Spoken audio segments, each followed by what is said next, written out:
À côté de ces formes générales de contrôle, il existe aussi tout un ensemble de mesures de contrôle particulières. La première de ces mesures de contrôle particulières, c'est ce que l'on appelle le droit d'enquête. Le droit d'enquête, qui est organisé par les articles L80F à L80J du livre des procédures fiscales, est une procédure qui concerne la TVA. Ce droit d'enquête en matière de TVA, c'est une procédure d'enquête administrative destinée à rechercher si des assujettis à la TVA ont méconnu les règles de facturation auxquelles ils sont soumis. Le droit d'enquête va permettre de découvrir par exemple des absences de facturation, des facturations omettant certaines mentions obligatoires ou comportant des erreurs, ou encore de fausses facturations. Bref, le droit d'enquête va permettre à l'administration fiscale d'intervenir de façon inopinée dans les locaux de professionnels assujettis à la TVA, dans un but précisément délimité par la loi. L'administration peut se faire présenter les factures, la comptabilité matière, les livres, les registres, les documents professionnels pouvant se rapporter à des opérations qui ont donné lieu ou qui auraient dû donner lieu à facturation. Et donc, elle vérifiera la réalité des mentions qui figurent sur la facture, la réalité des opérations qui ont donné lieu à facturation. Elle peut aussi chercher à détecter les opérations qui auraient dû donner lieu à facturation. Mais dans ce contrôle, donc, l'administration ne peut procéder qu'à des constatations matérielles et à l'inventaire des ressources utilisées pour l'exploitation de l'entreprise. L'enquête, si elle a lieu, se conclut par la rédaction d'un procès-verbal, là aussi, procès-verbal qui consigne les manquements constatés aux règles de la facturation ou l'absence, au contraire, de manquements à ces règles. Et ce procès-verbal comporte en annexe la liste des documents dont une copie a éventuellement été délivrée aux enquêteurs. Je précise que l'administration peut uniquement exploiter les éléments relevés lors de l'enquête et consignés au procès-verbal dans le cadre d'une vérification fiscale. On mesure donc ici l'intérêt de cette formalité. Autre mesure de contrôle particulière, ce sont tout un ensemble de mesures qui ont pour objet de lutter contre l'évasion et la fraude fiscale internationale, bref, la fuite internationale devant l'impôt. Il convient à présent d'aborder la question des mesures de contrôle qui visent à lutter contre l'évasion et la fraude fiscale internationale. Les États contemporains, de plus en plus souvent, sont confrontés à des pratiques de fuite devant l'impôt, l'actualité le montre extrêmement fréquemment. Comportement de fuite devant l'impôt qui présente souvent une dimension internationale. Cela veut dire que profitant de la situation internationale dans laquelle il se trouve, tirant profit parfois des facilités qu'offrent certains territoires qui peuvent passer pour des paradis du point de vue fiscal, des particuliers, des entreprises vont se livrer à des pratiques d'évasion ou de fraude fiscale internationale, pratiques qui se chiffrent en termes de pertes pour les États en milliards ou en dizaines de milliards d'euros. Le droit fiscal contemporain, et le droit fiscal français notamment, s'efforce d'apporter des réponses à ces agissements, en général plutôt à travers des mesures adoptées unilatéralement par chaque État qu'à travers des conventions fiscales internationales. Qu'est-ce que l'évasion et la fraude fiscale internationale ? Il s'agit d'abord de définir ces deux comportements pour situer l'objet de ce droit, de cette branche, ou peut-être pas de cette branche, mais de ce secteur du droit fiscal. L'évasion fiscale, c'est un comportement qui est défini par certains auteurs comme la démarche qui consiste, je cite, à rechercher le bénéfice d'un avantage fiscal ou à tenter de se soustraire à un régime fiscal défavorable en ayant recours à des procédés qui consistent à déguiser la réalité de certaines opérations sous une apparence dont est induite la qualification fiscale produisant l'effet recherché. Cette définition, c'est celle que donnent M. Tixier et M. Geste.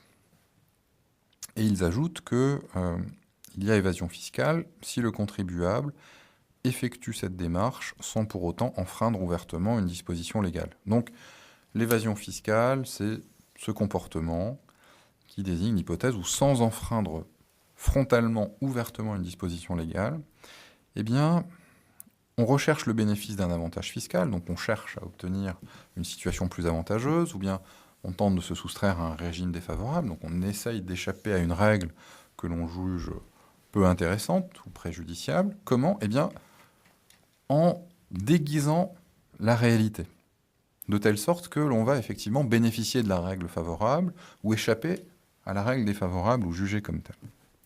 Pour bien saisir de quoi il s'agit, il faut rapprocher l'évasion fiscale d'un autre comportement qui n'est pas tellement éloigné de ça, mais qui s'en distingue.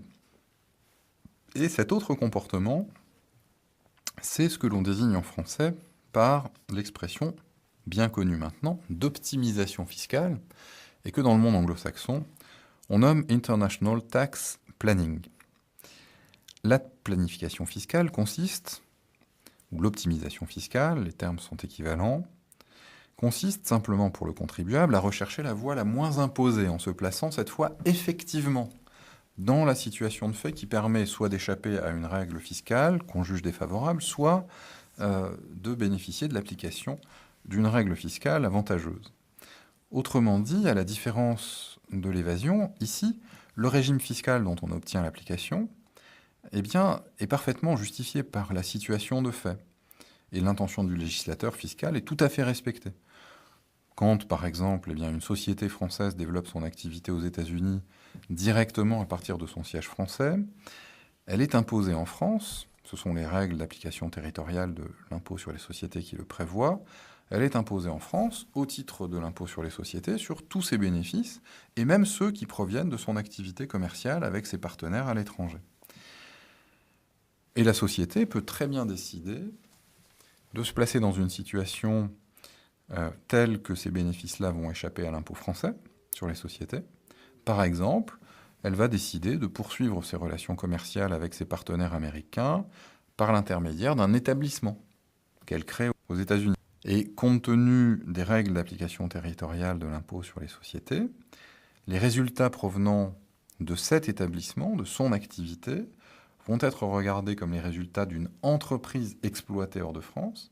Or, on sait, l'article 209 du Code général des impôts le prévoit, que les résultats provenant d'une entreprise exploitée hors de France par une société basée en France, eh bien, ne sont pas soumis à l'impôt sur les sociétés. Donc on le voit ici, il suffit simplement d'aménager sa situation pour bénéficier de l'application de telles règles recherchées.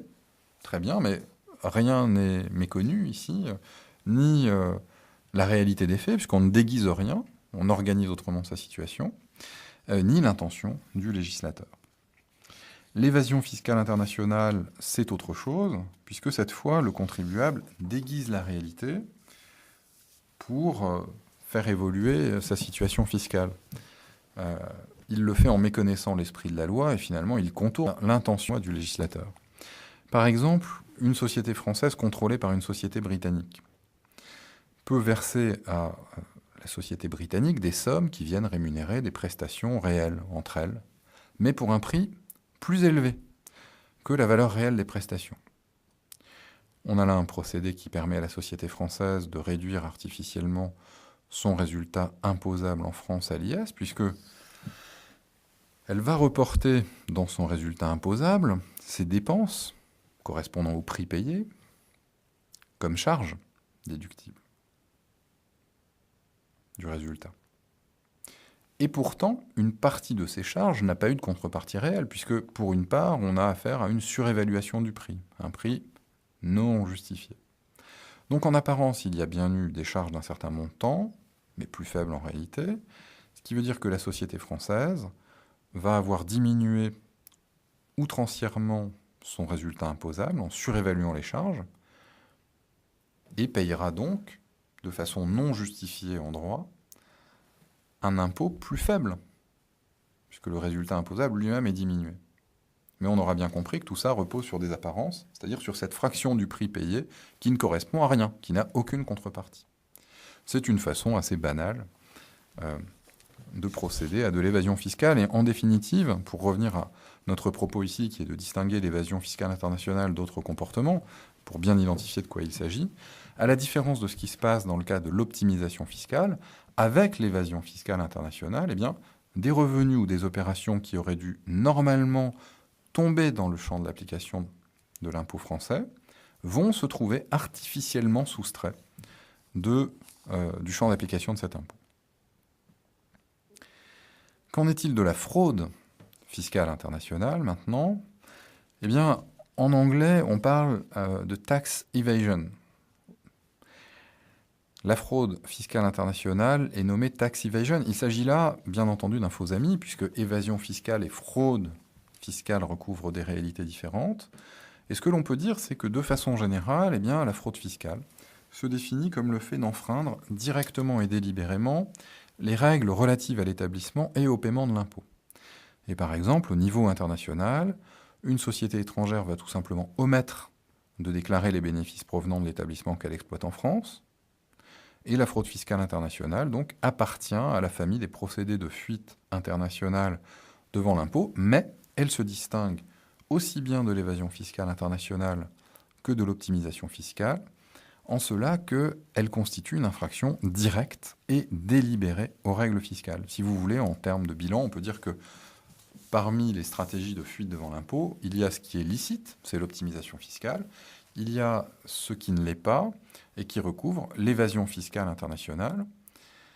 Et dans une gradation allant vers le comportement le plus grave, enfin la fraude fiscale qui, elle, fraude fiscale internationale, peut être réprimée pénalement. Nous en venons à présent aux mesures de lutte contre l'évasion fiscale internationale et la fraude fiscale internationale. Peu après la Première Guerre mondiale, s'est engagé un véritable mouvement de lutte contre l'évasion et la fraude fiscale internationale.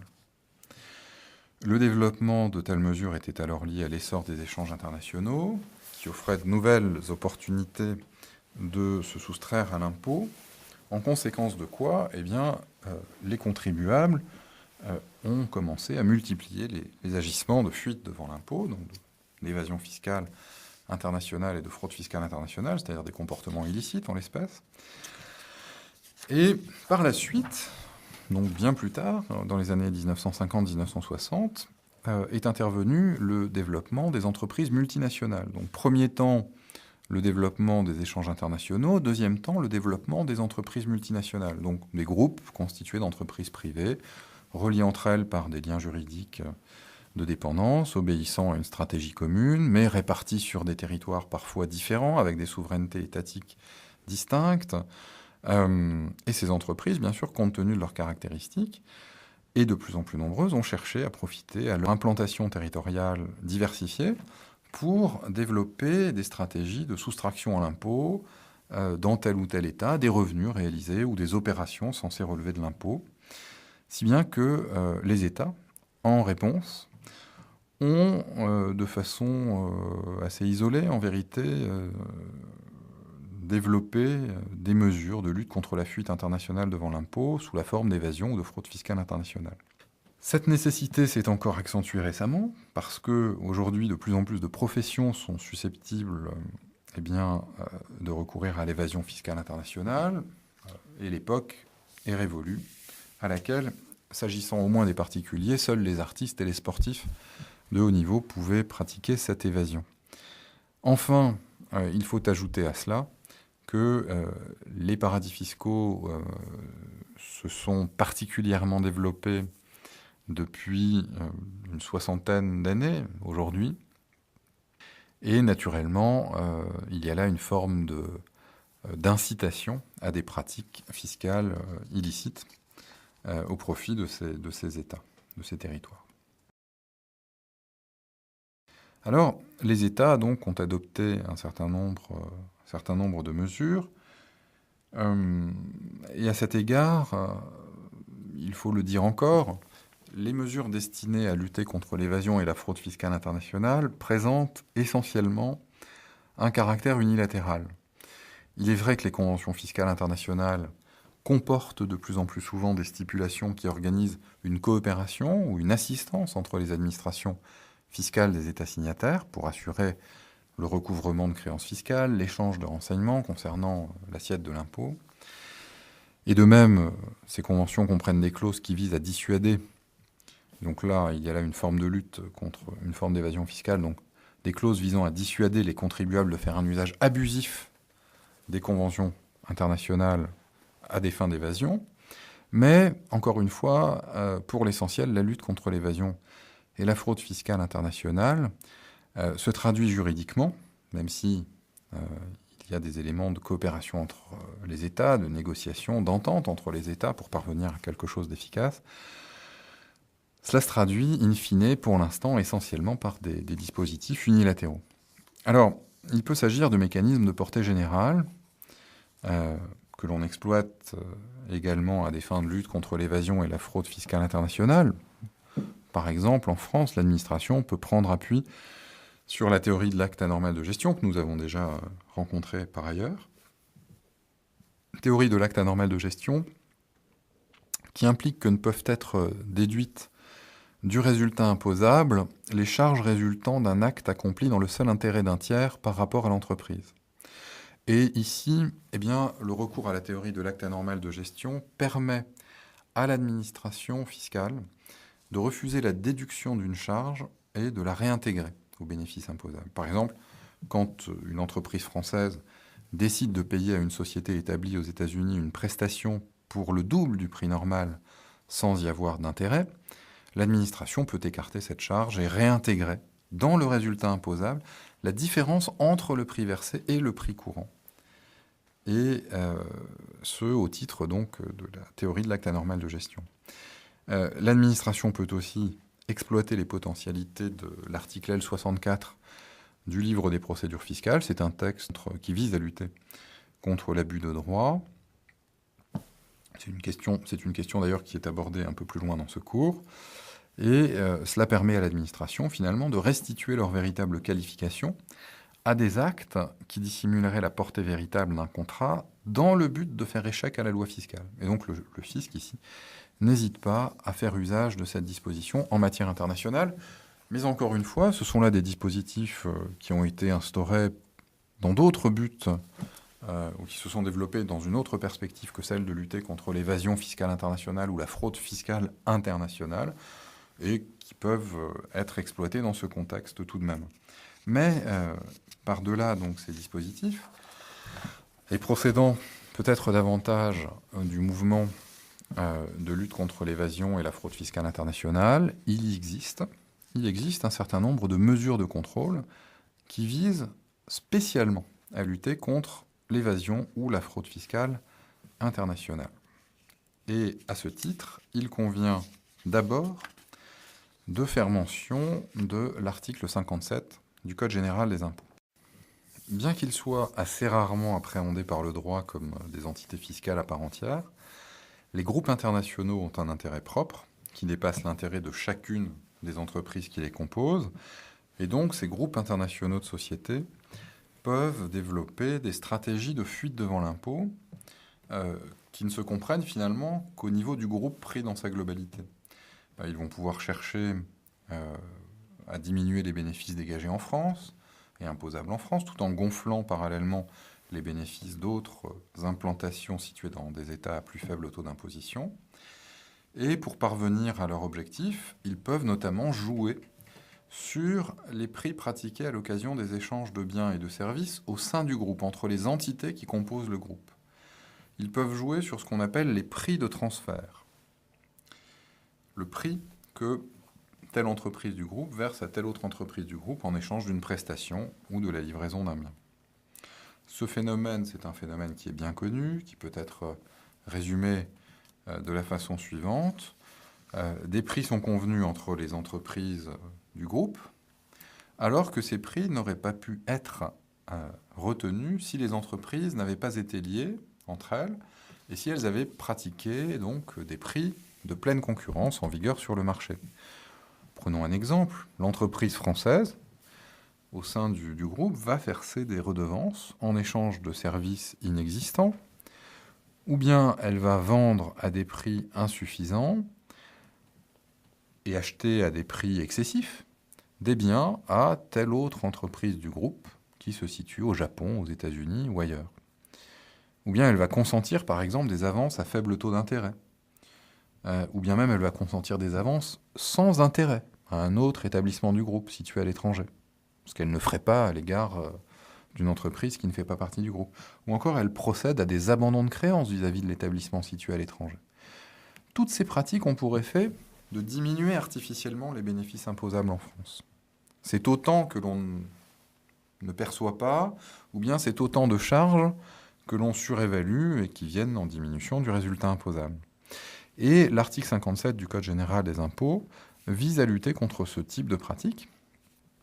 Il prévoit que pour l'établissement de l'impôt sur le revenu, mais les mêmes règles s'appliquent en matière d'impôt sur les sociétés, donc pour l'établissement de l'impôt sur les revenus ou l'impôt sur les sociétés, qui est dû par les entreprises placées sous la dépendance ou ayant le contrôle d'entreprises situées hors de France, eh bien, les bénéfices indirectement transférés à ces dernières, que ce soit par voie de majoration ou de diminution de prix d'achat ou de vente, ou par tout autre moyen, on vient d'en évoquer quelques-uns, eh bien, ces bénéfices qu'on essaye de soustraire à l'impôt français, nous dit l'article 57 du Code général des impôts, sont incorporés aux résultats accusés par les comptabilités, dit la loi. Autrement dit, et pour schématiser, l'article 57 du CGI prévoit l'incorporation aux résultats d'une entreprise imposable en France des bénéfices qu'elle pourrait avoir indirectement transférés à une ou des entreprises situées hors de France, entreprises dont elle dépend ou dont elle possède le contrôle, et transferts qu'elle aurait réalisés donc par ces techniques de minoration de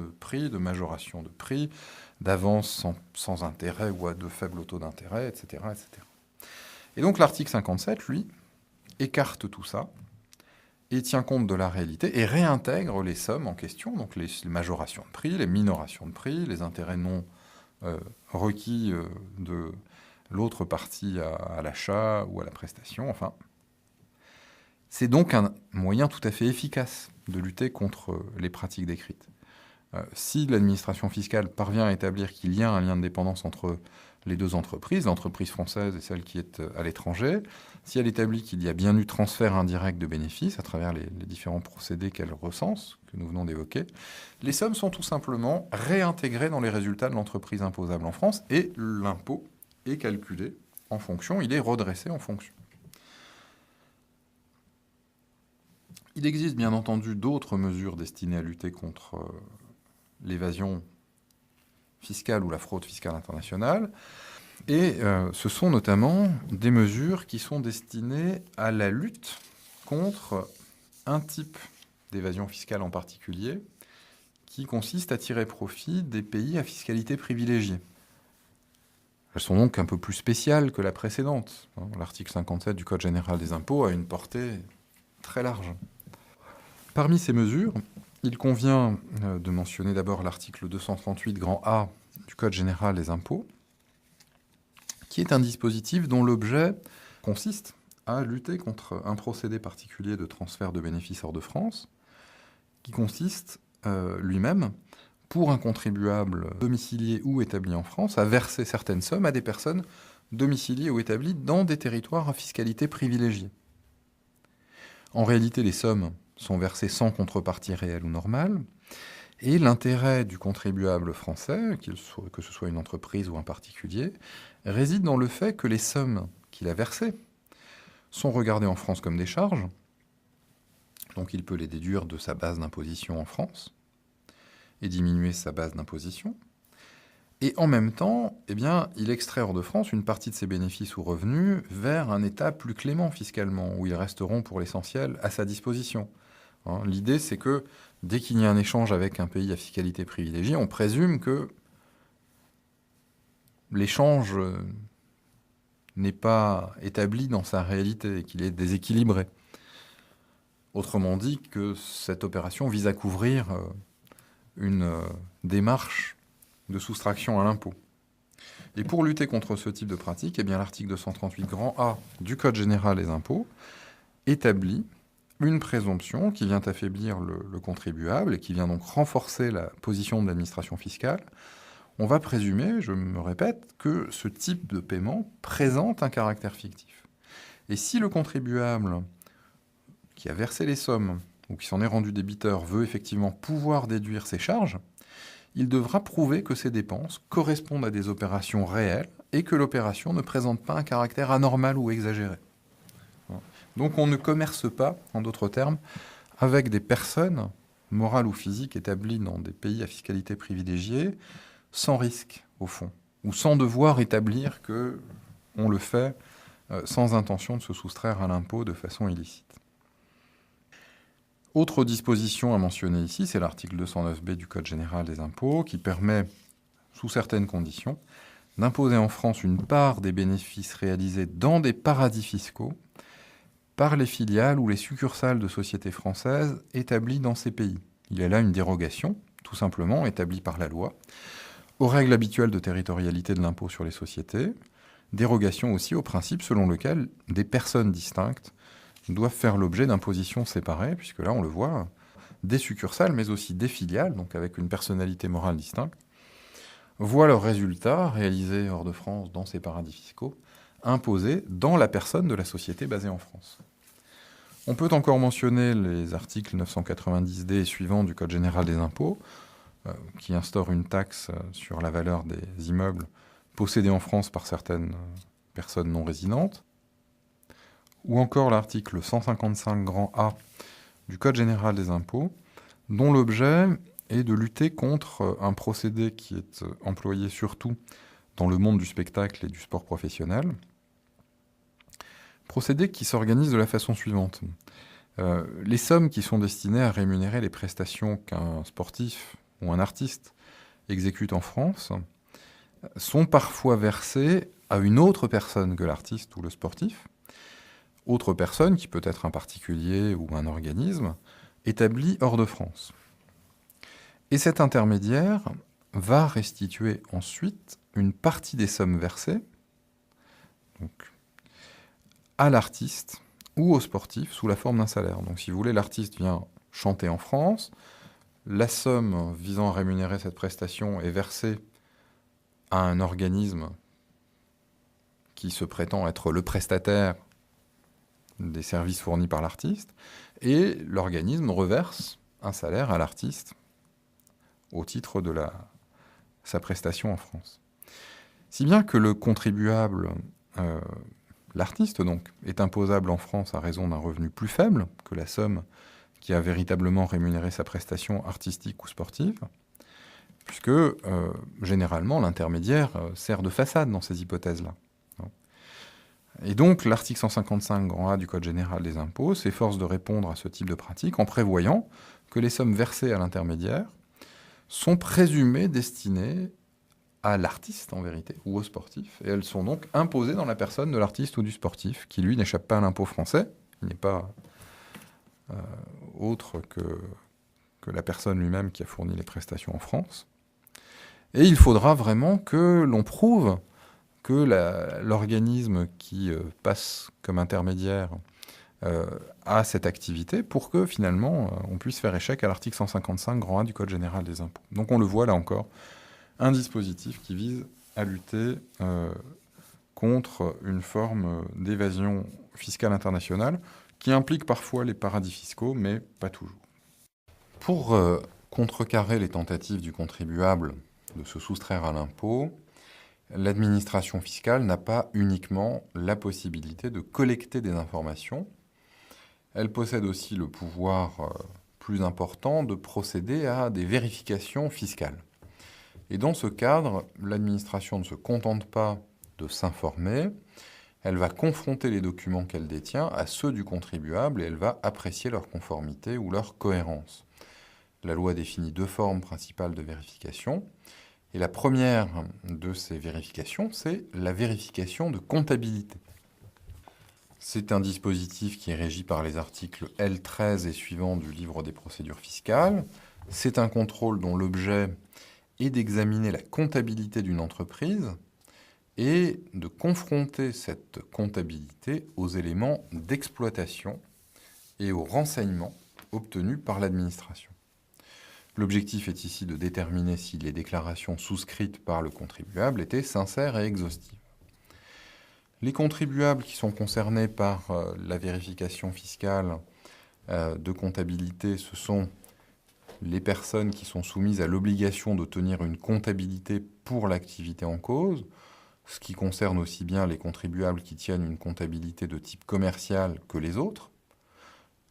Et donc la vérification de comptabilité va pouvoir être pratiquée à l'égard des commerçants, à l'égard des professions libérales, à l'égard des professions agricoles. Elle peut donc concerner l'impôt sur le revenu, pour autant qu'il porte sur des bénéfices industriels et commerciaux, sur des bénéfices non commerciaux ou sur des bénéfices agricoles.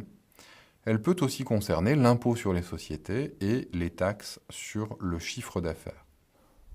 En revanche, la vérification de comptabilité ne peut pas être utilisée, par exemple, pour le contrôle d'une catégorie de revenus pour laquelle le contribuable n'est pas astreint à la tenue d'une comptabilité. Je songe, par exemple, aux traitements et salaires. La vérification de comptabilité, c'est un contrôle sur place.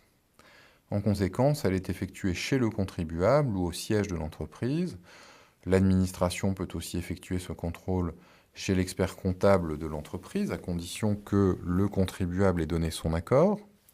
Par ailleurs, le contrôleur ne peut emporter de documents à l'occasion de ce contrôle, à moins que le contribuable en ait fait au préalable la demande par écrit. À la demande des vérificateurs, les entreprises doivent présenter tous les documents comptables que la loi fiscale leur prescrit de tenir pour justifier leur déclaration, et l'agent du fisc va alors procéder à une vérification d'une portée variable, d'une hypothèse à une autre. La vérification va pouvoir être générale, c'est le cas quand le même agent vérifie la situation fiscale de l'entreprise au regard de tous les impôts établis sur la base d'une déclaration. Et puis la vérification va pouvoir être simple dans les autres cas. La vérification peut aussi être complète. Dans ce cas, cela veut dire qu'elle porte sur toute la période non prescrite et le contrôleur va comparer l'ensemble de la comptabilité avec les déclarations souscrites par l'entreprise et les données de fait recueillies par des recherches internes ou externes à l'entreprise. Et elle peut être limitée, cette vérification, lorsqu'elle porte seulement sur une partie de la période non prescrite ou sur une fraction des activités de l'entreprise ou encore sur un point déterminé seulement. La vérification de comptabilité peut aussi être étendue. Et c'est le cas lorsque le vérificateur procède à la fois à la vérification de comptabilité de l'entreprise et à une vérification personnelle de l'exploitant ou des principaux dirigeants. Comment se déroule cette vérification de comptabilité ? Eh bien, avant la vérification elle-même, au cours d'une phase dite de préparation, le vérificateur va recueillir le plus de renseignements possible sur l'entreprise qu'il a l'intention de contrôler. Il examine les documents détenus par l'administration, dans lesquels figurent notamment les déclarations conservées dans le dossier fiscal de l'entreprise. Il peut par ailleurs effectuer des recherches extérieures, en utilisant notamment son droit de communication auprès des personnes ou des organismes détenant des renseignements utiles à la vérification. La phase suivante est celle de la vérification proprement dite. Elle se divise en plusieurs étapes. Avant tout, l'administration doit adresser au contribuable un avis de vérification qui indique les années soumises au contrôle et qui mentionne expressément, sous peine de nullité, que le contribuable a la faculté de se faire assister par un conseil au cours de la vérification. En principe, le contribuable doit être informé de la date de début de la vérification par un avis reçu au moins 2 jours plus tôt. Ensuite, à la date indiquée sur l'avis de vérification, intervient ce que l'on appelle la prise de contact. Un premier entretien a lieu avec le contribuable et à l'occasion de cet entretien, généralement, le contrôleur visite l'entreprise pour avoir une connaissance de ses activités réelles et des moyens mis en œuvre. Il s'efforce ensuite d'obtenir des informations sur l'entreprise, se fait expliquer l'objet essentiel de l'exploitation, ses activités secondaires, la constitution de l'affaire, son évolution, l'importance du personnel, la nature de la clientèle, la territorialité de l'activité, la situation financière de l'entreprise, la politique de distribution des dividendes, et le vérificateur procède également à un examen des mécanismes et des moyens comptables utilisés par l'entreprise et il se fait communiquer les procès-verbaux des conseils et des assemblées, mais aussi les rapports des commissaires aux comptes, les registres des titres, le rapport de gestion, les contrats avec les principaux clients et les conventions relatives notamment à la rémunération des dirigeants, aux locations, aux retraites ou encore aux cessions, aux concessions de licences, de marques ou de brevets. Donc on le voit, de très nombreux documents. Le contrôleur se livre ensuite à un contrôle formel, contrôle qui porte sur la tenue de la comptabilité et dans lequel il s'agit de déterminer si tous les livres et tous les documents comptables qui doivent être tenus le sont effectivement et sont cohérents. Livre-journal, grand livre, livre d'inventaire. Il est alors procédé à l'étape suivante, c'est-à-dire l'examen des comptes, au cours duquel l'agent vérifie la conformité des comptes au regard des règles générales comptables et fiscales. L'agent va contrôler en priorité les points qui présentent a priori des anomalies, d'après ce qu'il a pu voir au cours des précédentes étapes. Enfin, après avoir dressé la liste des vérifications qu'il envisage de réaliser, le vérificateur peut éventuellement proposer au contribuable une réunion informelle au cours de laquelle il va lui exposer la nature et le fondement juridique des rectifications qu'il a l'intention de retenir. C'est une réunion informelle qui sert au fond à clarifier les arguments du contribuable et à apporter certaines corrections si le contrôleur a été convaincu par les observations du contrôlé. Une fois la vérification de comptabilité achevée, l'administration porte à la connaissance du contribuable le résultat du contrôle et deux cas se présentent. Si aucune insuffisance, si aucune anomalie n'a été constatée dans la comptabilité au sens large du contribuable, il reçoit un avis d'absence de rectification. Si au contraire des insuffisances sont apparues, ou des anomalies, ou des erreurs, eh bien l'administration va procéder aux rectifications des bases d'imposition par rapport aux chiffres déclarés par le contribuable. Elle informe donc le contribuable du montant des droits, taxes et pénalités qui résultent de ces rectifications dans une proposition de rectification.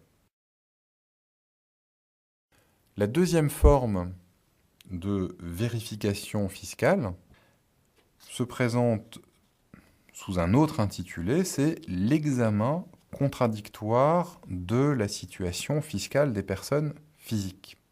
L'examen contradictoire de la situation fiscale des personnes physiques, le SFP, est une vérification fiscale régie par l'article L12 du livre des procédures fiscales. Elle était auparavant dénommée vérification approfondie de situation fiscale, ce qui donnait l'acronyme VASFE, bien connu du monde fiscal.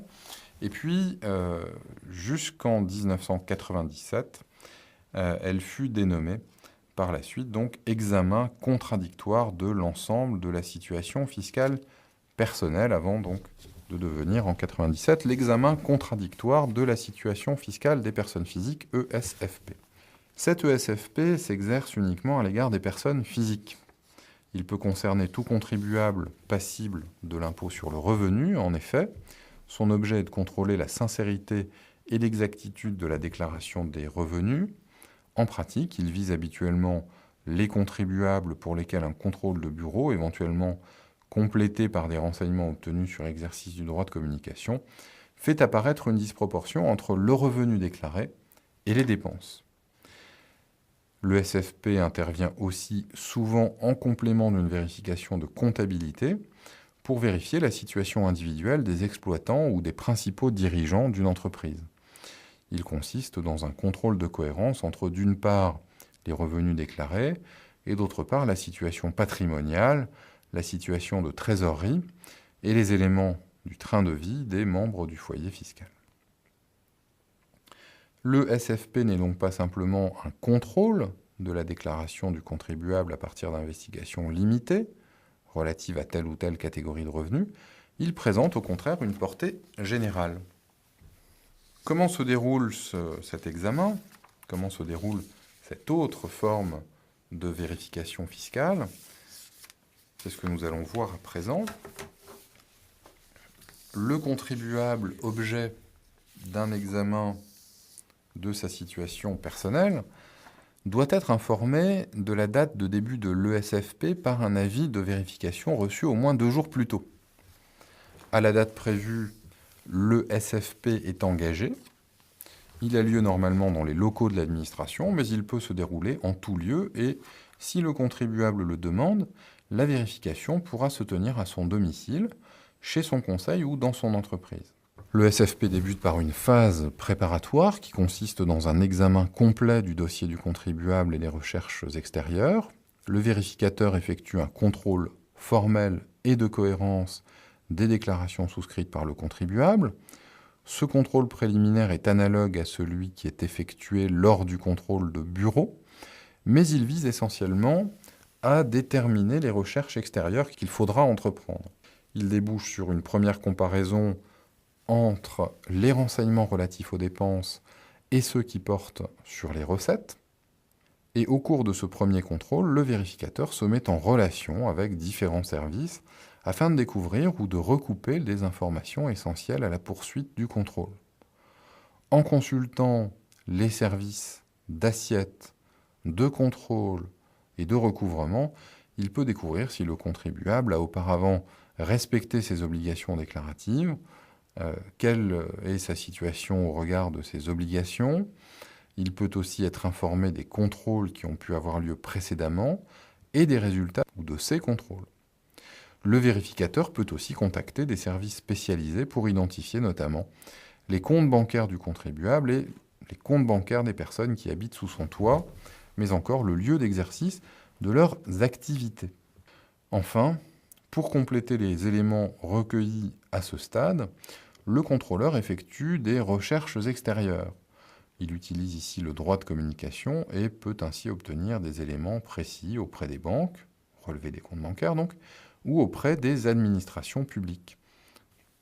On songe ici par exemple aux éléments en possession de l'administration des douanes par exemple. Lorsque ce premier contrôle permet au vérificateur de douter de la sincérité des déclarations du contribuable, il va engager un dialogue avec le contribuable afin d'obtenir des explications sur les points qui laissent présumer que les revenus perçus sont peut-être supérieurs aux revenus déclarés. L'agent vérificateur établit alors une balance de trésorerie, on parle aussi de balance d'enrichissement, balance de trésorerie qui retrace l'ensemble des encaissements et l'ensemble des décaissements du contribuable. Il s'agit de déterminer si au cours de la période considérée, le montant des dépenses du contribuable s'équilibre avec celui de ses ressources. Lorsque les dépenses sont d'un montant supérieur à celui des ressources, il y aura lieu de penser que certaines ressources du contribuable ont été dissimulées au fisc. Quand il envisage de rectifier les bases d'imposition, le vérificateur doit faire porter le dialogue contradictoire avec le contribuable sur les points qu'il envisage de retenir avant de clore le SFP. Et puis, enfin, le SFP s'achève avec l'envoi d'une notification de rectification dans les hypothèses où le contrôleur a constaté une insuffisance des ressources du contribuable par rapport à ses dépenses, en tout cas aux dépenses déclarées, donc aux dépenses, pour le dire plus exactement, que révèlent ces déclarations. Il y a envoi d'une notification de rectification, bien entendu, lorsque l'intéressé n'a pas apporté, lorsque le contribuable n'a pas apporté de justification satisfaisante sur ce terrain. Le SFP représente une sorte de synthèse du contrôle fiscal. Il combine la plupart des moyens de contrôle, on l'a vu, contrôle de bureau, droit de communication, demande d'éclaircissement et de justification. Il présente en outre, pour le contribuable, le risque d'aboutir à une procédure de taxation d'office. C'est pourquoi le législateur l'a assorti de garanties importantes au profit du contribuable, tout comme il a assorti de garanties la vérification de comptabilité que nous avons évoquée précédemment. Nous allons voir quelles sont ces garanties à présent. Nous allons voir à présent quelles sont ces garanties offertes aux contribuables vérifiés. Le contribuable qui fait l'objet d'une vérification fiscale se voit reconnaître un certain nombre de garanties aux différents stades de la vérification. Tout d'abord, pour qu'une vérification puisse régulièrement avoir lieu, le contribuable doit en avoir été informé. L'avis de vérification qu'il reçoit doit contenir certaines informations, comme les années soumises à vérification, la possibilité pour lui de se faire assister par un conseil, la date à laquelle doit débuter la vérification, et par ailleurs, avant l'engagement d'une vérification fiscale, l'administration doit obligatoirement faire parvenir au contribuable la charte du contribuable vérifié, qui est à la fois un guide pratique du contribuable vérifié et un corpus de règles opposables à l'administration dans le domaine des procédures fiscales. S'agissant du déroulement du contrôle proprement dit, il importe de préciser que la jurisprudence du Conseil d'État est venue indiquer que le contribuable, objet d'une vérification de comptabilité, ne doit pas, sous peine d'irrégularité de la procédure, être privé de la possibilité d'un débat oral et contradictoire avec le vérificateur.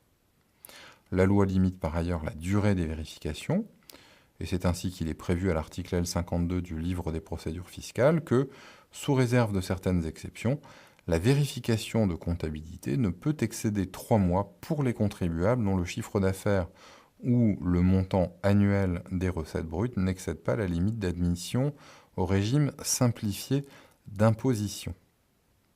Pour ce qui est de l'ESFP, l'article L12 du livre des procédures fiscales prévoit qu'il ne peut en principe durer plus d'1 an. Certaines garanties concernent aussi la période postérieure à la vérification. En vertu de l'article L49 du livre des procédures fiscales, lorsque l'administration a procédé à une vérification de comptabilité ou à un ESFP, elle doit en porter les résultats à la connaissance du contribuable, même en l'absence de rectification. De même, l'administration doit indiquer au contribuable, dans la proposition de rectification, le montant des droits, le montant des taxes et pénalités qui résultent des rectifications envisagées à l'issue d'une vérification de comptabilité ou d'un ESFP. Enfin, certaines dispositions législatives tendent à donner un caractère définitif à la vérification fiscale. Ainsi, quand la vérification est achevée, l'administration se voit interdire la possibilité de procéder à nouveau à ce contrôle pour la même période s'agissant des mêmes impôts.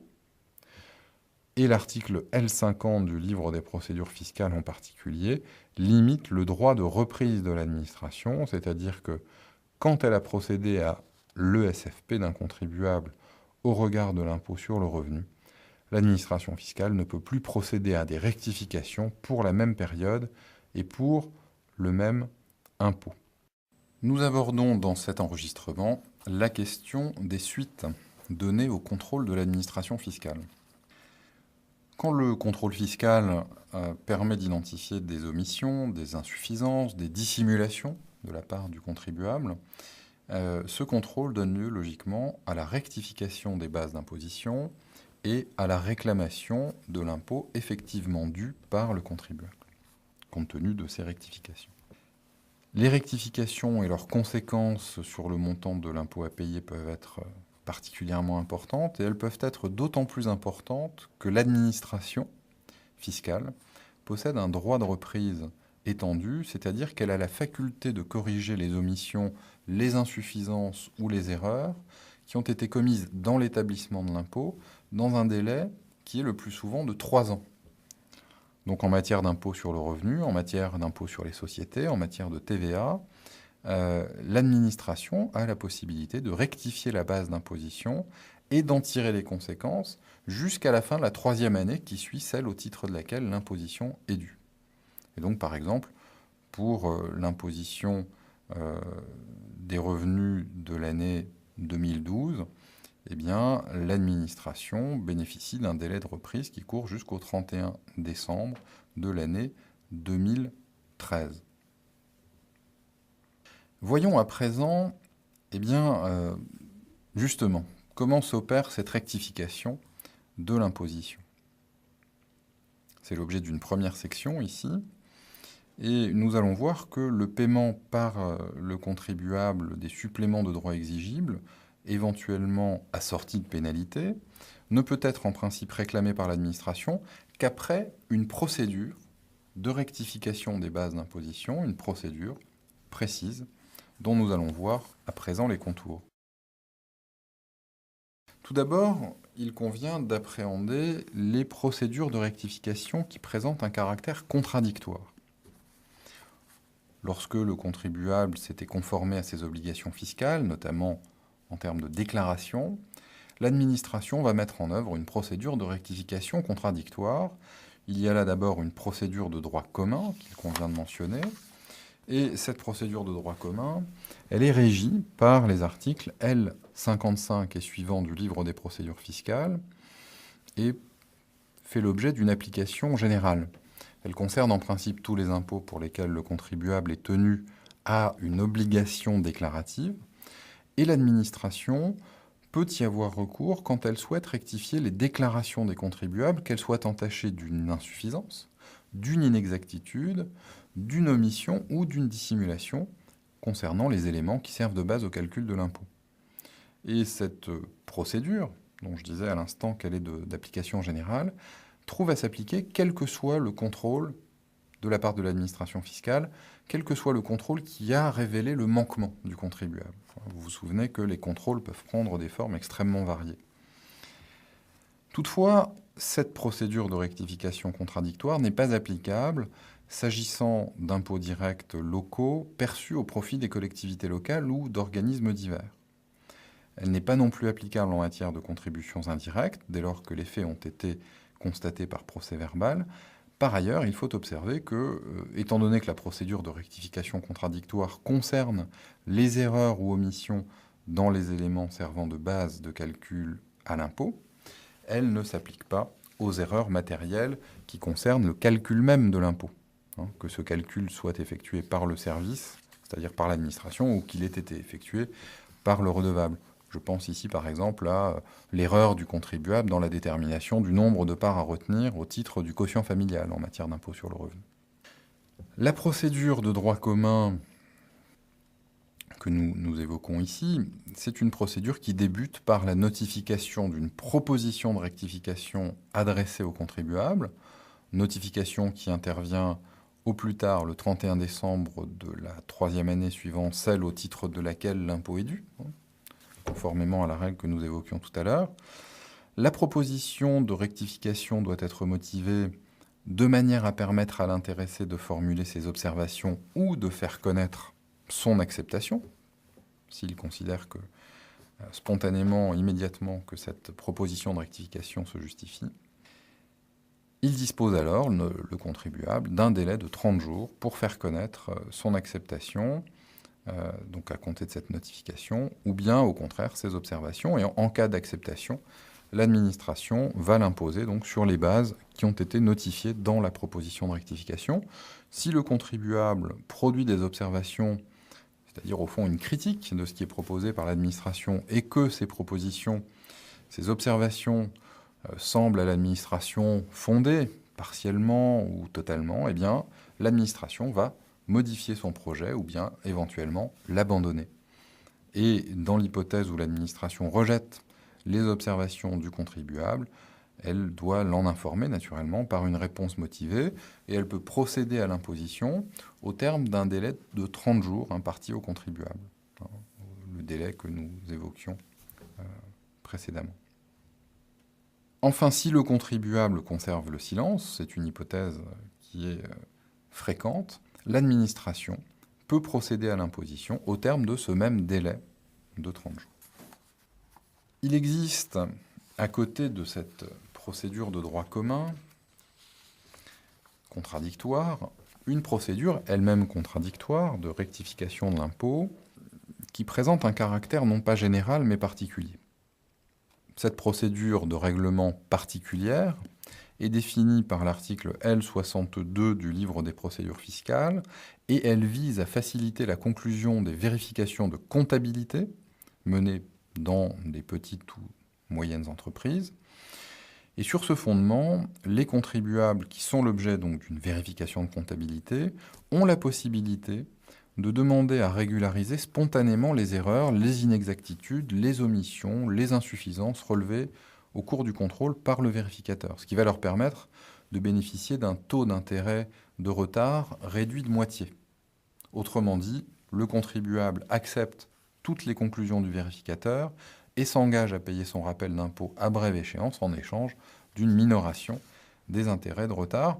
Alors, on a là une procédure de règlement contradictoire, mais particulière, parce qu'on le voit, elle ne concerne donc que l'hypothèse du contribuable qui est l'objet d'une vérification de comptabilité dans les PME, et elle ne peut être appliquée qu'à certaines conditions. Il faut que le contribuable en fasse la demande expresse avant toute proposition de rectification. La régularisation ne peut concerner que des erreurs, des omissions ou des insuffisances qui ne remettent pas en cause la bonne foi du contribuable. Le contribuable doit déposer une déclaration complémentaire dans les 30 jours de sa demande. Il doit régler l'intégralité des suppléments de droits ou des intérêts de retard au moment du dépôt de cette déclaration. Donc on le voit, des conditions quand même tout à fait spécifiques. Il nous reste à mentionner dans cette catégorie des procédures de rectification contradictoire une autre procédure un peu particulière qui est la procédure de l'abus de droit. L'abus de droit, c'est une procédure qui est prévue à l'article L64 du livre des procédures fiscales, une procédure qui s'applique à tous les impôts et qui permet à l'administration fiscale d'écarter les actes constitutifs d'abus de droit.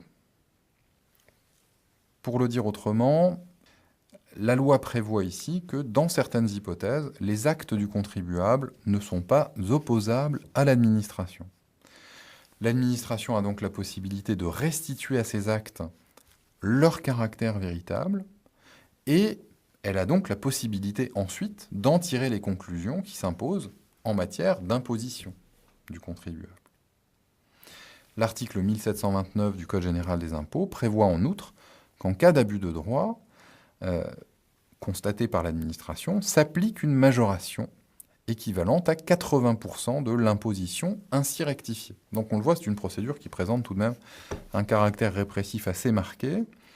Et d'après la loi, d'après l'article L64 du livre des procédures fiscales, la procédure d'abus de droit concerne les actes qui ont un caractère fictif, d'une part, et puis elle concerne aussi d'autres actes, et ces actes, ce sont les actes qui, je cite la loi, recherchant le bénéfice d'une application littérale des textes ou de décisions à l'encontre des objectifs poursuivis par leurs auteurs, n'ont pu être inspirés par aucun autre motif que celui d'éluder ou d'atténuer les charges fiscales que l'intéressé aurait normalement supportées, eu égard à sa situation ou ses activités réelles, si ces actes n'avaient pas été passés ou réalisés. Donc en fait, en présence d'actes à caractère fictif, l'administration va leur restituer leur vérité, leur véritable caractère, et en tirer toutes les conclusions qui s'imposent sur le plan fiscal, et notamment concernant le montant de l'impôt. Et puis en présence d'actes qui constituent une fraude à la loi, ce à quoi renvoie la définition un peu longue que j'évoquais ensuite, l'interprétation d'un texte, l'application littérale des textes, contrairement aux objectifs poursuivis par leurs auteurs, dans le seul but d'éluder ou d'atténuer les charges fiscales, eh bien dans ce cas, là aussi, l'administration a la possibilité de décider sur le fondement de l'article L64 du livre des procédures fiscales que ces actes eh bien, doivent être écartés et qu'il s'agit de prendre en considération la situation réelle du contribuable et non pas le montage qu'il a réalisé. En présence de tels actes, l'administration notifie donc au contribuable une proposition de rectification qui mentionne le fait qu'elle entend faire application de la procédure d'abus de droit. Les rectifications envisagées en conséquence sont notifiées au contribuable selon les principes applicables en matière de procédure de rectification contradictoire, mais en même temps, il est informé que l'administration fait bien usage ici du droit que lui reconnaît spécifiquement l'article L64 du livre des procédures fiscales. Et cette notification doit être motivée de manière à permettre au contribuable, le cas échéant, de présenter des observations ou de faire connaître, au contraire, son acceptation, cela dans un délai de 30 jours à compter de la réception de la notification. Je souligne ici qu'en cas de désaccord entre l'administration et le contribuable concernant le bien-fondé de l'application de l'article L64 des procédures fiscales, donc la procédure d'abus de droit, le comité de l'abus de droit fiscal peut être saisi pour un avis consultatif et il rend un avis qui n'aura pas pour effet de lier l'administration, mais qui sera déterminant quant à la charge de la preuve en cas de contentieux ultérieur. Voilà pour les procédures de rectification qui présentent un caractère contradictoire. Il s'agit à présent d'évoquer plus rapidement les procédures d'imposition d'office. En effet, dans certaines hypothèses qui sont définies aux articles L65 et suivants du livre des procédures fiscales, le contribuable s'expose à des procédures d'imposition d'office, qu'on dénomme tantôt évaluation d'office, tantôt taxation d'office, mais cette distinction ne traduit en réalité aucune différence de régime, cette distinction donc verbale, terminologique, les termes étant seulement imposés par finalement la force de la tradition. Évaluation d'office tantôt, et puis tantôt taxation d'office, mais on a fondamentalement affaire à quelque chose de commun, les procédures d'imposition d'office, qui sont des procédures pénalisantes pour le contribuable parce que ces procédures ne présentent pas de caractère contradictoire. L'administration fiscale va pouvoir imposer le contribuable à partir des éléments dont elle dispose, sans qu'il soit invité à exposer sa position, sans qu'il ait la possibilité de saisir un organisme consultatif, et l'administration est ici seulement tenue de l'informer par écrit des bases de l'imposition d'office et de leurs modalités de détermination. Et cela 30 jours au moins avant la mise en recouvrement des impositions. Autre aspect pénalisant de l'imposition d'office, c'est le fait que cette procédure implique que le contribuable devra ultérieurement supporter la charge de la preuve dans l'hypothèse où il contesterait devant les tribunaux l'imposition dont il est l'objet. Il y a des procédures d'imposition d'office qui sont prévues dans plusieurs situations par la loi. J'en cite certaines, les plus significatives. Quand le contribuable n'a pas produit ou a produit tardivement une déclaration concernant l'assiette de l'impôt ou l'évaluation des bases d'imposition. Quand le contribuable n'a pas répondu à une demande d'éclaircissement ou de justification, ou encore, par exemple, quand le contribuable non résident n'a pas satisfait à son obligation de désigner un représentant en France malgré la demande de l'administration.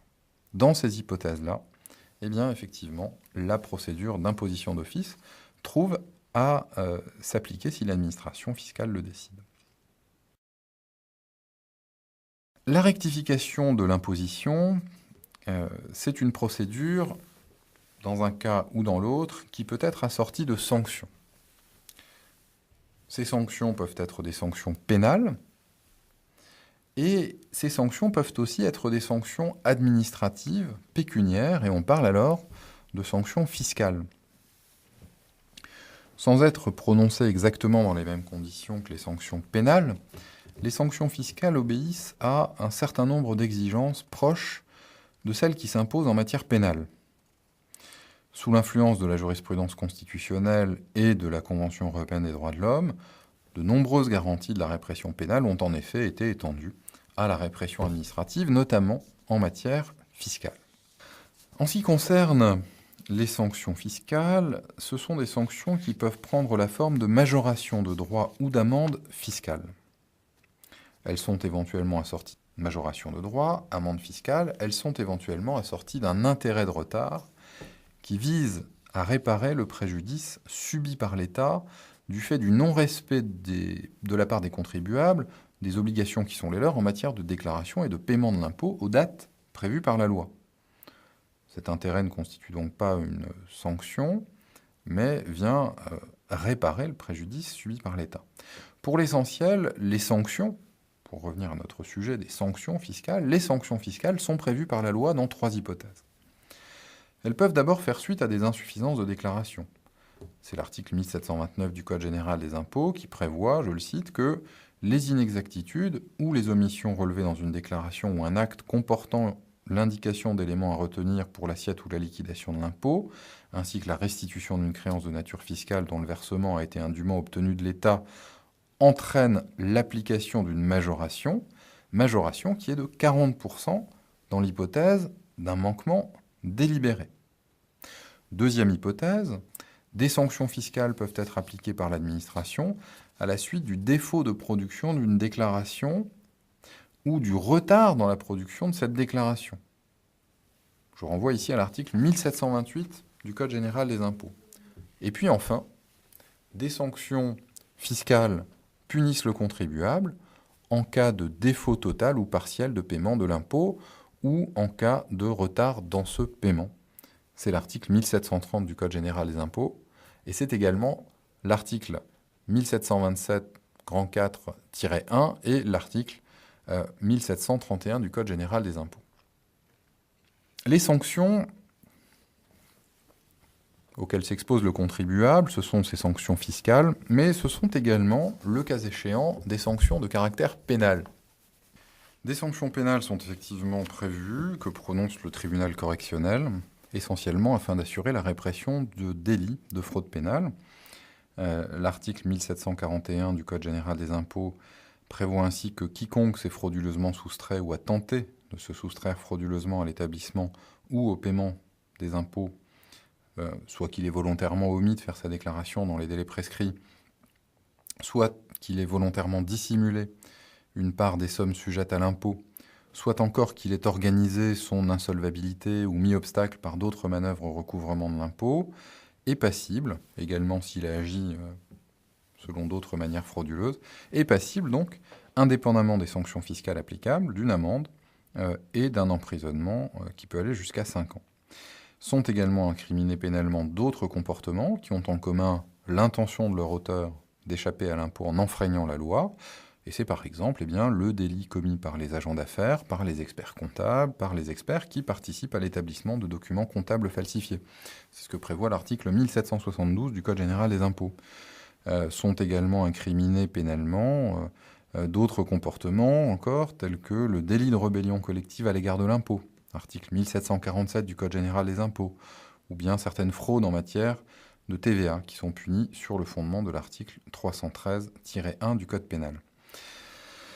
D'autres dispositions du Code général des impôts sanctionnent des agissements qui peuvent prendre encore des formes différentes, telles que le fait de commettre sciemment dans la déclaration de revenus, de valeurs et capitaux mobiliers pour l'établissement de l'impôt sur le revenu, une omission ou une insuffisance excédant le 10e de son revenu imposable. Et puis l'on peut citer encore l'incrimination du fait de s'entremettre en vue de faire échapper à l'impôt toute ou partie de la fortune d'autrui, notamment en favorisant les dépôts de titres à l'étranger ou bien en transférant des coupons à l'étranger pour y être encaissés ou négociés. Paragraphe 1. La phase préalable de réclamation auprès de l'administration. Comme il vient d'être exposé, avant la saisine du juge et le contentieux proprement dit, une phase de réclamation auprès de l'administration est prévue. Dans l'hypothèse où il souhaite contester l'imposition dont il est l'objet, le contribuable doit donc d'abord le faire devant l'administration et déposer pour cela une réclamation.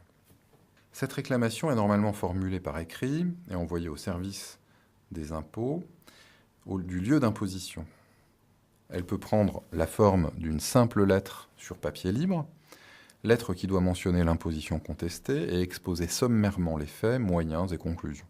Si le contribuable peut être assez sommaire, sa réclamation doit tout de même contenir des éléments qui permettront l'engagement d'une discussion entre les deux parties. En d'autres termes, sa lettre doit être assez substantielle afin que l'administration puisse apporter à son tour une contestation suffisamment constructive. La réclamation adressée à l'administration doit par ailleurs faire apparaître la signature manuscrite de son auteur et s'accompagner de plusieurs éléments. Pour les impôts directs établis par voie de rôle, l'avis d'imposition, ainsi qu'une copie de cet avis ou un extrait de rôle. Pour les impôts ayant donné lieu à la notification d'un avis de mise en recouvrement, l'avis lui-même ou une copie. Pour les impôts perçus par voie de retenue à la source ou versés sans établissement préalable d'un rôle ou d'un avis de mise en recouvrement, une pièce justifiant le montant de la retenue ou du versement, reçu, quittance ou duplicata en tiennent lieu. Cette réclamation doit en principe être déposée auprès de l'administration au plus tard le 31 décembre de la seconde année suivant celle de la mise en recouvrement de l'impôt. Autrement dit, le paiement de l'impôt est l'événement à partir duquel est calculé le délai de dépôt de la réclamation. Par exemple, un contribuable à l'impôt sur le revenu qui souhaite contester l'impôt sur le revenu acquitté en 2010 sur ses revenus de 2009 peut le faire jusqu'au 31 décembre 2012. Néanmoins, le délai de réclamation est parfois raccourci. Par exemple, s'agissant de la plupart des impôts directs locaux, l'échéance est fixée au 31 décembre de l'année suivant celle de la mise en recouvrement. Il arrive aussi que le délai de réclamation soit au contraire rallongé. C'est ainsi que lorsque le contribuable fait l'objet d'une procédure de reprise ou de rectification de la part de l'administration, il dispose d'un délai qui court jusqu'au 31 décembre de la troisième année suivant celle de la notification de la proposition de rectification. Il est important d'observer que le dépôt d'une réclamation ne suspend pas l'obligation du contribuable de payer l'impôt. S'il désire ne pas acquitter l'impôt qu'il juge indu et qu'il conteste, le contribuable devra donc assortir sa réclamation d'une demande de sursis au paiement. Quelles sont les suites qui peuvent être données à cette réclamation émanant du contribuable? Une fois la réclamation déposée, elle est instruite par l'administration fiscale. En principe, seul le directeur du service qui a établi les bases d'imposition ou assuré la liquidation de l'imposition contestée a le pouvoir de statuer sur cette réclamation. Il possède 6 mois pour y procéder, à compter de la présentation de la réclamation. Il peut arriver que l'administration des impôts ne s'estime pas en mesure de statuer dans ce délai. Elle doit alors, avant expiration du délai, en informer le contribuable en précisant le terme du délai complémentaire qu'elle juge nécessaire pour prendre sa décision. Ce délai supplémentaire ne peut toutefois excéder 3 mois. À l'issue du délai qui lui est imparti, l'administration doit rendre sa décision et la notifier au contribuable par lettre recommandée. Elle peut décider d'admettre la demande du contribuable ou de ne l'accueillir qu'en partie. Elle peut aussi rejeter sa réclamation. Il convient d'observer que si l'administration choisit de conserver le silence sur la réclamation du contribuable, ce silence, gardé pendant 2 mois, vaut acceptation. Lorsque la décision n'admet pas intégralement la réclamation ou lorsqu'elle la rejette, l'administration fiscale devra indiquer d'une façon sommaire, mais suffisante, les motifs sur lesquels repose sa décision. Elle doit permettre au contribuable ainsi de connaître les motifs de rejet partiel ou total et de les discuter éventuellement ensuite devant le tribunal. Face au rejet de sa demande, l'intéressé dispose en effet de 2 mois pour saisir le juge de l'impôt. On entre alors dans la phase proprement contentieuse du contentieux de l'imposition, où le juge est saisi. En première instance, le juge saisit, et selon l'imposition en cause, le juge judiciaire ou bien le juge administratif. Nous avons vu comment s'opère cette répartition. Lorsque le juge judiciaire est compétent, eh bien, la requête est portée devant le tribunal de grande instance et elle prend la forme d'une assignation signifiée à l'administration fiscale par le ministère d'un huissier de justice. Si le litige relève de la compétence du juge administratif, le recours n'est soumis à aucun formalisme, il peut s'agir d'une simple lettre adressée au tribunal administratif et dans laquelle le contribuable expose l'objet de sa demande et les moyens au soutien de ses conclusions. Dans un cas comme dans l'autre, le recours est dispensé du ministère d'avocat et le contribuable a donc la possibilité, en principe, de plaider lui-même son dossier.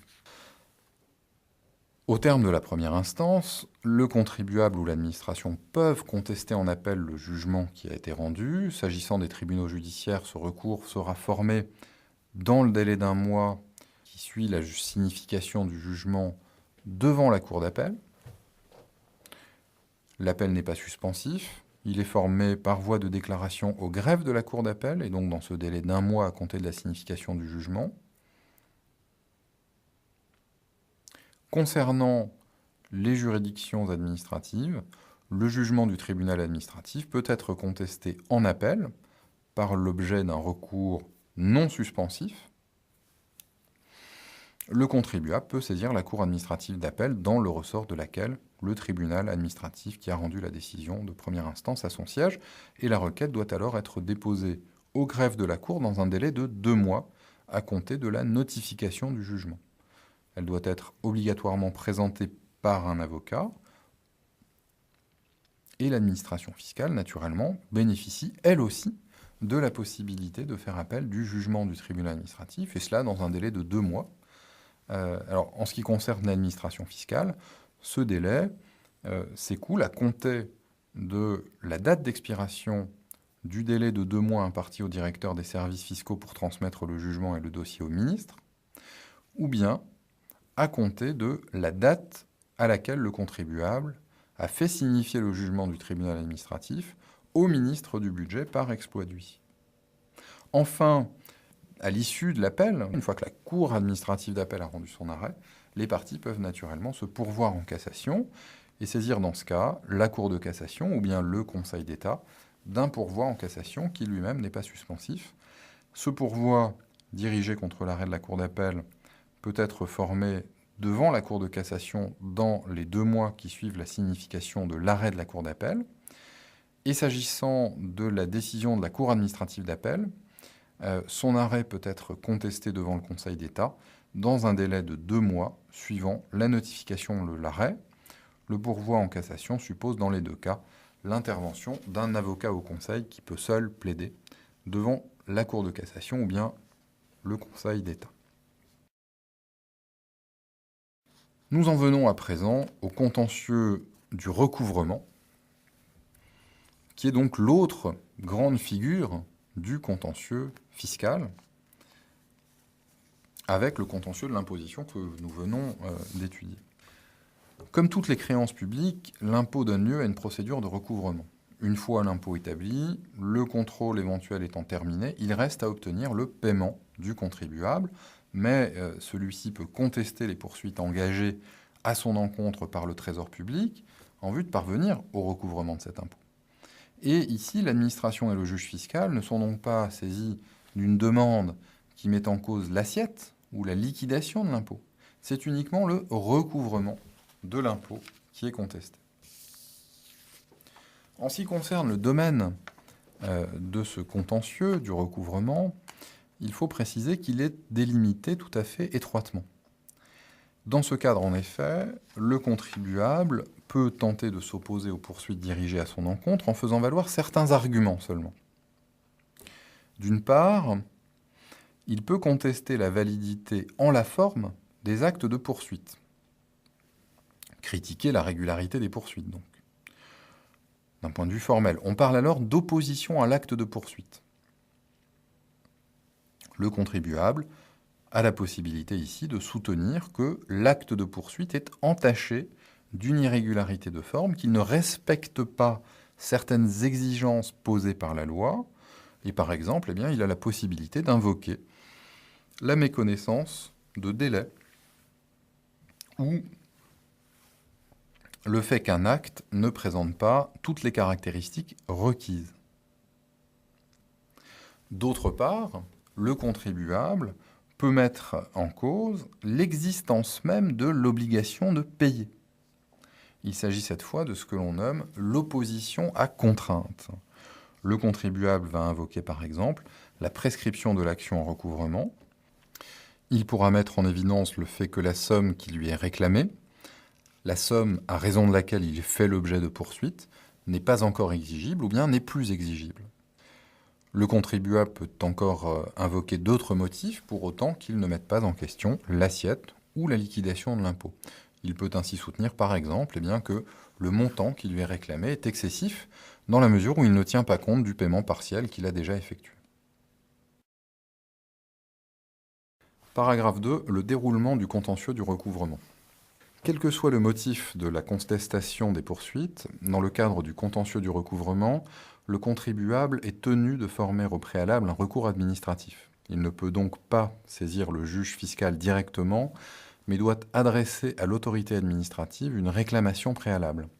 Ce recours administratif ne peut être fait que dans un délai de 2 mois, à compter généralement de la date de notification de l'acte de poursuite contesté.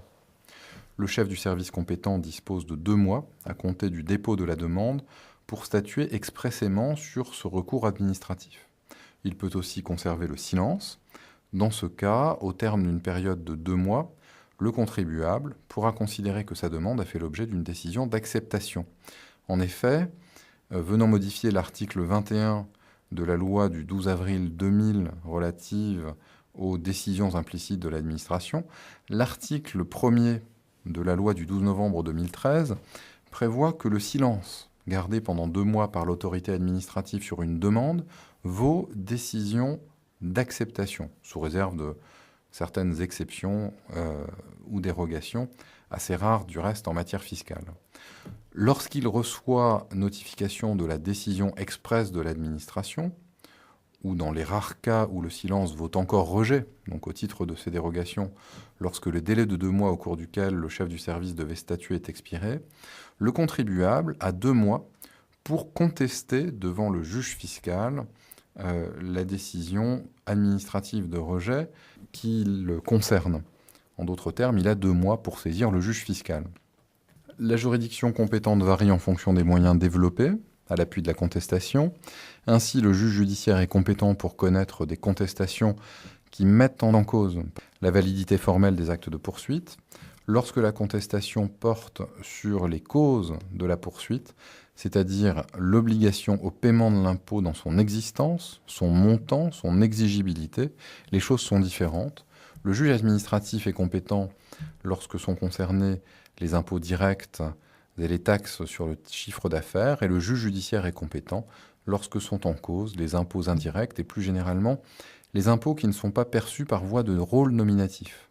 Chacun des 2 juges pourra examiner la requête du contribuable et la jugera selon le cas, bien ou mal fondée. Il nous reste à présent à envisager l'hypothèse des contentieux fiscaux spéciaux.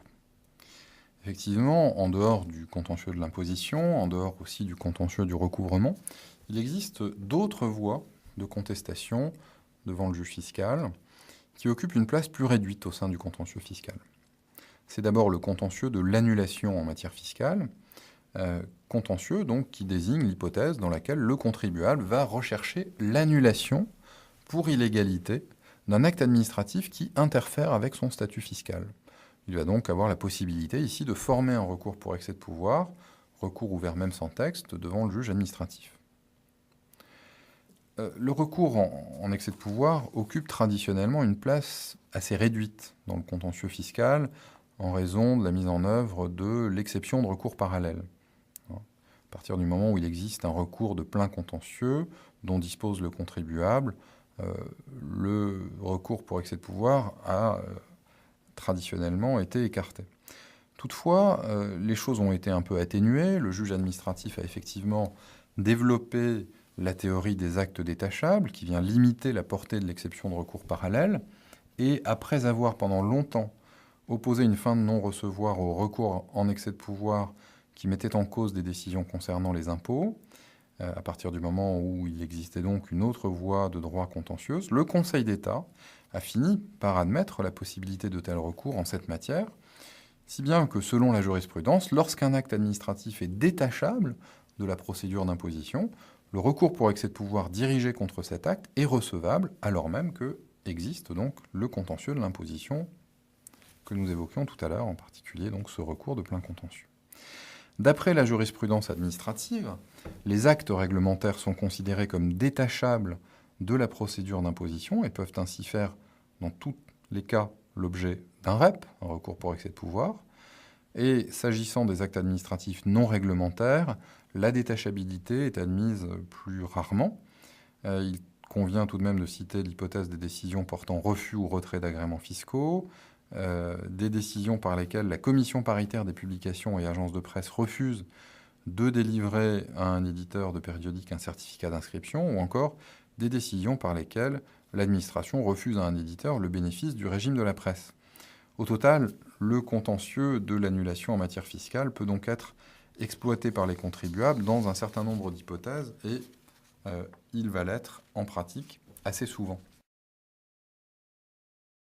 Autre contentieux fiscal spécial, qui ne se ramène pas donc au contentieux de l'imposition ni au contentieux du recouvrement, c'est le contentieux de la responsabilité en matière fiscale.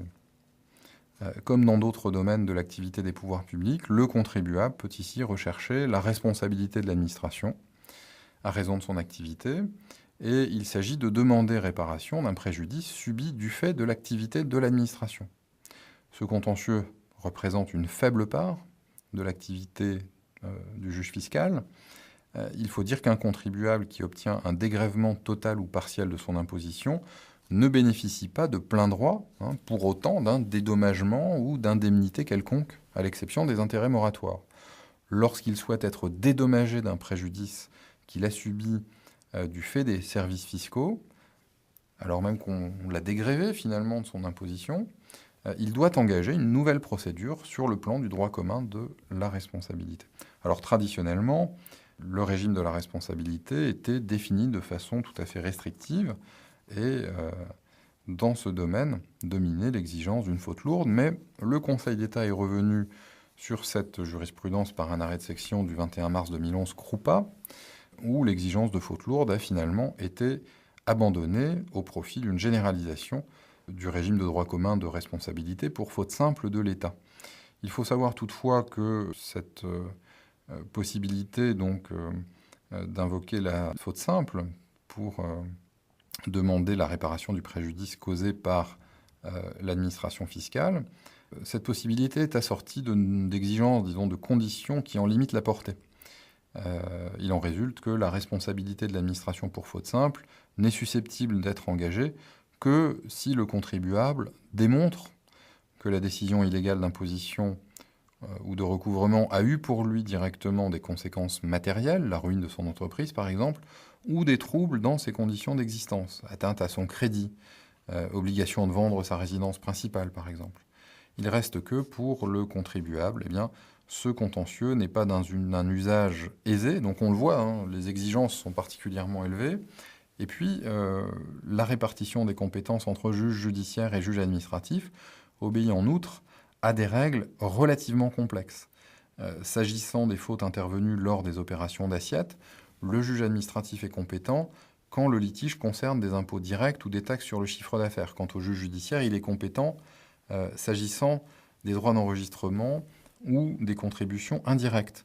Toutefois, si la faute est détachable des opérations d'assiette, le juge administratif est compétent. En ce qui concerne les fautes intervenues lors des opérations de recouvrement, si la faute a été commise dans l'exécution des poursuites, le juge judiciaire est seul compétent, quel que soit l'impôt. Si la faute réside dans la décision d'engager des poursuites ou dans le choix des mesures de poursuite, le juge compétent en matière de responsabilité est celui qui est compétent pour statuer sur les contestations relatives à l'impôt en cause. Et puis, pour ce qui concerne la responsabilité des services fiscaux à raison des dommages causés en dehors de toute contestation relative à l'assiette ou à la perception de l'impôt, le juge administratif est en principe seul compétent, à moins que le litige se rattache à une procédure suivie devant la juridiction pénale. Dans ce cas, c'est le juge judiciaire qui est compétent. Et enfin, les actions en responsabilité dirigées contre les agents du fisc ayant commis une faute personnelle relèvent du seul juge judiciaire lorsque cette faute est détachable du service.